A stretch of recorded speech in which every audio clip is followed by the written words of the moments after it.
Hi friends, welcome to chilli chilli recipe. பாருங்கள், ஒரு சூப்பரான பிரேக்ஃபாஸ்ட் பண்ண போகிறோம்.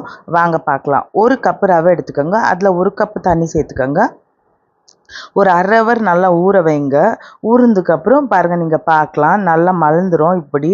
அதுக்கப்புறம் ஒரு கப்பு நீங்கள் உருளைக்கிழங்கு எடுத்துக்கோங்க. நல்லா திருவி அதில் போட்டுக்கோங்க.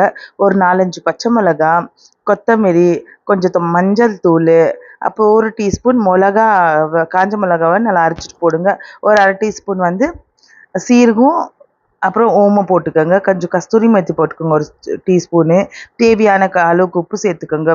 ஒரு கப்பு மைதா, நம்ம எதில் ரவை எடுத்தோமோ அதிலே மைதா ஒரு கப் எடுத்துக்கின்னு நல்லா கொஞ்சம் தண்ணி விட்டு பிசைஞ்சு பாருங்கள், அது மேலே கொஞ்சம் எண்ணெய் போட்டு பிசைஞ்சு வச்சுக்கோங்க. கொஞ்சம் சின்ன சின்னவா உருண்டையாக பண்ணி அதை நம்ம திரட்டிக்கலாம்.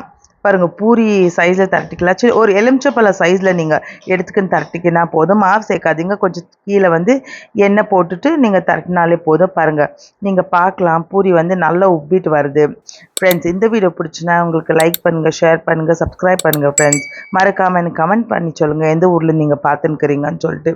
அப்புறம் வெந்தயக்கீரை கூட்டு பாருங்கள், அதுக்கு கொஞ்சம் எண்ணெய் ஊற்றி ஒரு டீஸ்பூனு பூண்டு போட்டு, வெந்தயக்கீரை போட்டு, கொஞ்சம் உப்பு போட்டு நல்லா வதக்கிக்கோங்க.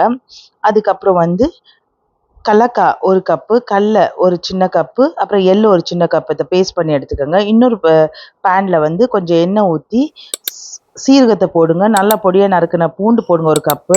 ஒரு 2-3 காஞ்ச மிளகாய் போடுங்க. அதுக்கப்புறம் ஒரு சின்ன கப்பு வெங்காயத்தை போட்டுக்கோங்க. அதுக்கப்புறம் சாப் பண்ண ஒரு சின்ன கப்பு தக்காளியை உப்பு சேர்த்து நல்லா வதக்கிக்கோங்க. ஒரு டீஸ்பூனு மிளகாத்தூள், 1/4 டீஸ்பூன் மஞ்சள் தூள், தனியாத்தூள் போட்டு கொஞ்சம் தண்ணி விட்டு நல்லா வதக்கிக்கோங்க. அதுக்கப்புறம் இதை அரைச்சி வச்ச பேஸ்ட் ஆட் பண்ணிக்கோங்க. அந்த பேஸ்ட் ஆட் பண்ணி அதை கொஞ்சம் அதில் இருக்கிற கொஞ்சம் மசாலாக்களுக்கு தண்ணி விட்டு நீங்கள் சேர்த்துக்கலாம். பாருங்கள், அது மேலே கொஞ்சம் சீரகத்தூள் ஆட் பண்ணியிருக்கிறோம். அப்புறம் நம்ம ரெடி பண்ணி வச்ச வெந்தயக்கீரை போட்டு பாருங்கள், ரெடி